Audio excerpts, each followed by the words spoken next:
Hello, this is Miss Nadley, and I'm going to be reading Matilda. If you are interested in going back to the beginning and listening from the beginning, you will find chapter 1 in the description below. If you are on chapter 2 and 3, that it's also in the description, or anything before this chapter. So, I have the camera facing the words because I highly encourage you to follow along while I read. You'll probably find that I make quite a few mistakes while I'm reading. The Trunchbull. In the interval, Miss Honey left the classroom and headed straight for the headmistress' study. I think in the interval means like during recess.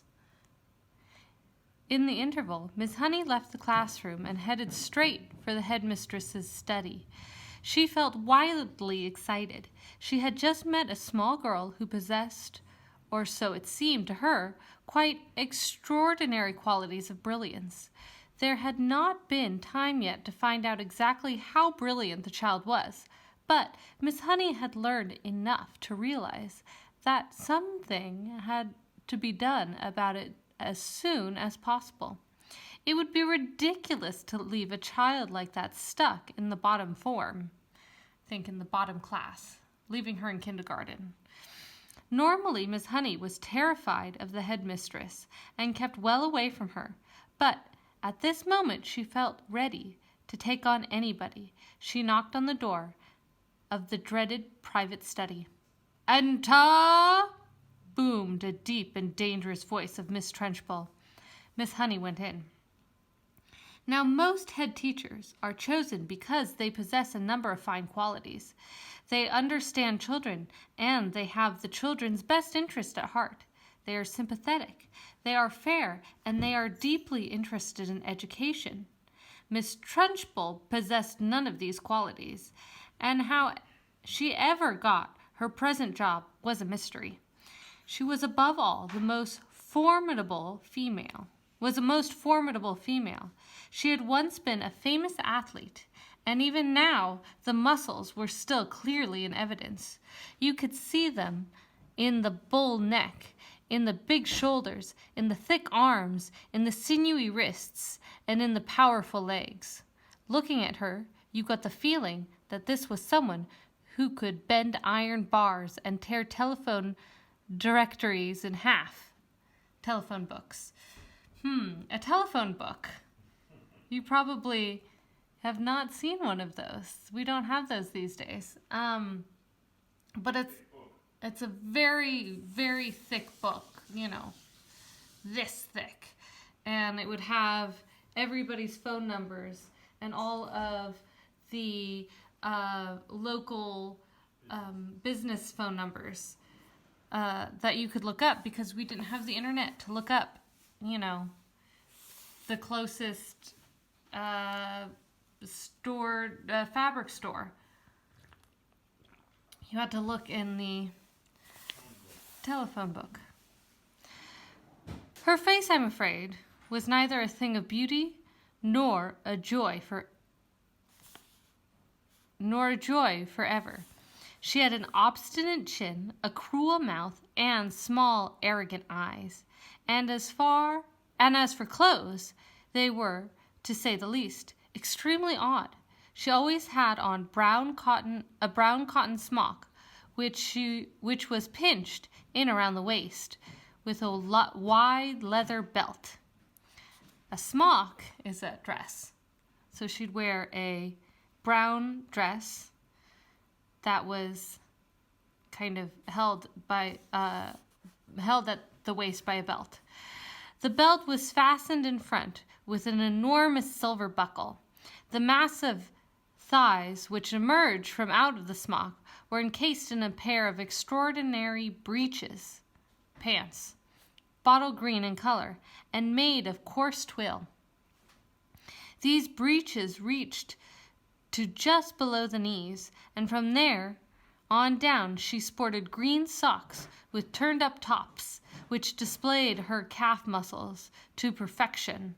On her feet she wore flat-heeled brown brogues with leather flaps. She looked, in short, more like a rather eccentric and bloodthirsty follower of the staghounds than the headmistress of a nice school for children. When Miss Honey entered the study, Miss Trunchbull was standing beside her huge desk with a look of scowling impatience on her face. "Yes, Miss Honey," she said. "What is it you want? You're looking very flushed and flustered this morning. What's the matter with you? Have those little stinkers been flicking spitballs at you?" "No, headmistress, nothing like that." "Well, what is it then? Get on with it. I'm busy." There's Miss Trunchbull. You can see her brown dress with the big belt, and then she's wearing some pants underneath, and there are her socks turned over. "I'm busy, woman." As she spoke, she reached out and poured herself a glass of water from a jug that was always on her desk. "There is a little girl in my class called Matilda Wormwood," Miss Honey began. "That's the daughter of the man who owns Wormwood Motors in the village," Miss Trunchbull barked. She hardly ever spoke in a normal voice. She either barked or shouted. "An excellent person, Wormwood," she went on. "I was in there only yesterday. He sold me a car. Almost new, all done 10,000 miles. Previous owner was an old lady who took it out once a year at the most. A terrific bargain. Yes, I like Wormwood. A real pillar of our society. He told me the daughter was a bad lot, though. He said to watch her. He said if anything bad ever happened in the school, it was certain to be his daughter who did it. I haven't met the little brat yet, but she'll know about it when I do. Her father said she's a real wart." "Oh, no, headmistress, that can't be right," Miss Honey cried. "Oh, yes, Miss Honey. It darn well is right. In fact, now I come to think of it, I'll bet it was she who put the stink bomb under my desk first thing in the morning. The place stank like a sewer. Of course it was her. I shall have her for that. You will see if I don't. What she looked like, nasty little worm. I'll be bound. I have discovered, Miss Honey, during my long career as a teacher, that a bad girl is far more dangerous creature than a bad boy. What's more, they're much harder to squash."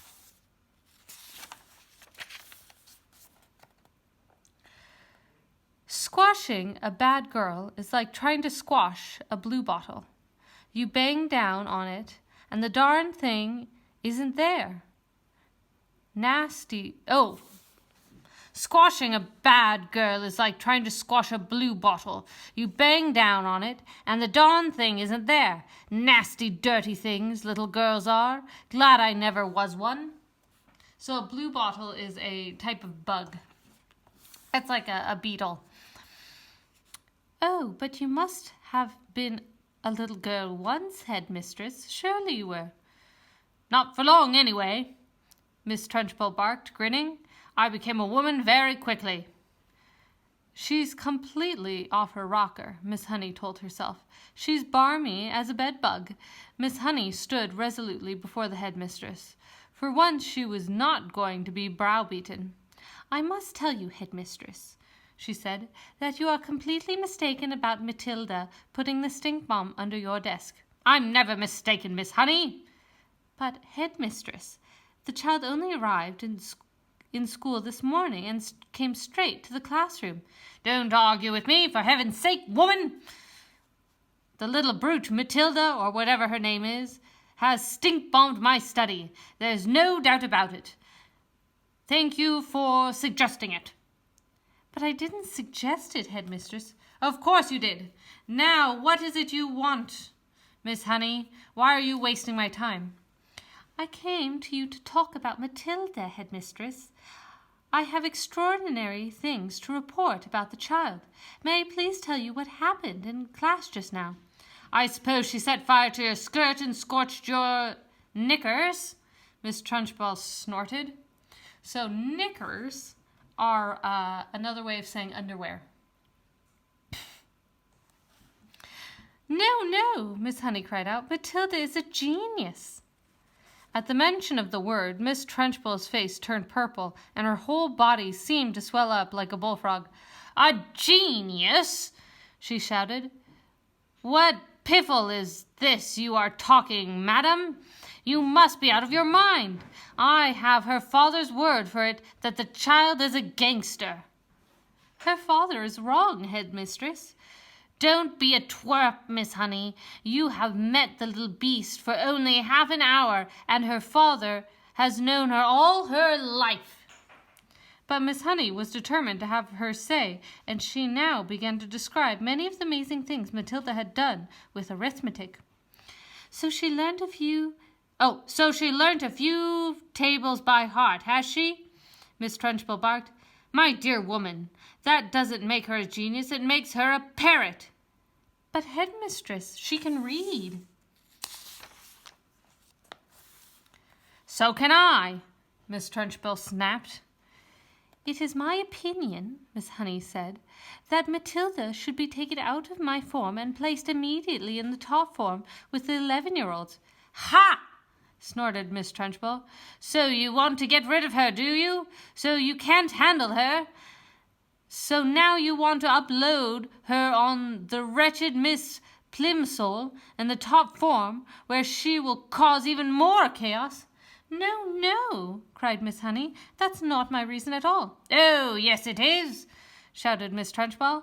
I can see right through your little plot, madam, and my answer is no. Matilda stays where she is, and it is up to you to see that she behaves herself. But, headmistress, please. Not another word, shouted Miss Trunchbull. And in any case, I have a rule in this school that all children remain in their own age groups, regardless of ability. Great Scott! I'm not having a little 5-year-old brigand sitting with the senior girls and boys in the top form. Who ever heard of such a thing? Miss Honey stood there helpless before the great red-necked giant. There was a lot more she would have liked to have said, but she knew it was useless. She said softly, Very well, then, it's up to you, headmistress. You're damn well right it's up to me, Miss Trunchbull bellowed, and don't forget it, madam, that we are dealing here with a little viper who put a stink bomb under my desk. She did not do that, headmistress. Of course she did, Miss Trunchbull boomed. And I'll tell you what, I wish to heavens I was still allowed to use the birch and belt, as I did in the good old days.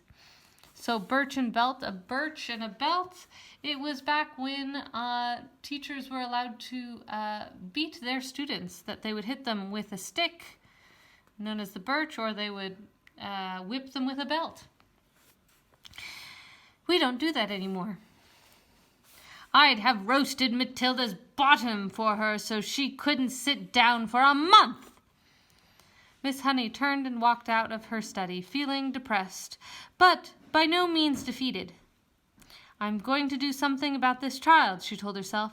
I don't know what it will be, but I shall find a way to help her in the end. The parents. When Miss Honey emerged